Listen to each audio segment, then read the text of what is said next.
সাদ্দামের কথা আপনারা ইতিমধ্যেই গণমাধ্যমে দেখেছেন।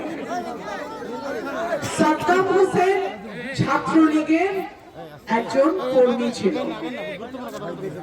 তার স্ত্রী নবজাতক সন্তানকে হত্যা করে আত্মহত্যা করে।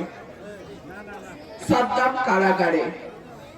তাকে একদিনের জন্য বের করে আনবে এমন কোন নেতা ছিল না। তাকে প্যারোলে বের করে নাই। তার স্ত্রী এবং সন্তানের মৃতদেহ কারাগারে গিয়ে সে 5 মিনিটের জন্য দেখতে পেরেছে।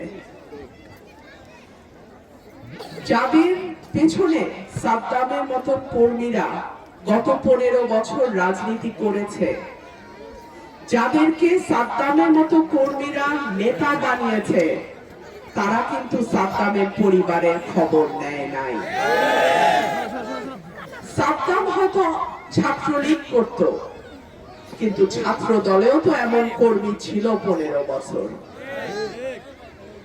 যেই নেতা কর্মীর পরিবারের খবর রাখে না, যেই নেতাকে নেতা বানাইতে গিয়ে কর্মীর দিন শেষে কারাগারে জায়গা হয়, যেই নেতাকে নেতা বানাইতে গিয়ে কর্মীর স্ত্রী সন্তানকে বিষ খেয়ে মরতে হয়, আপনারা কি সেই রকম নেতা চান?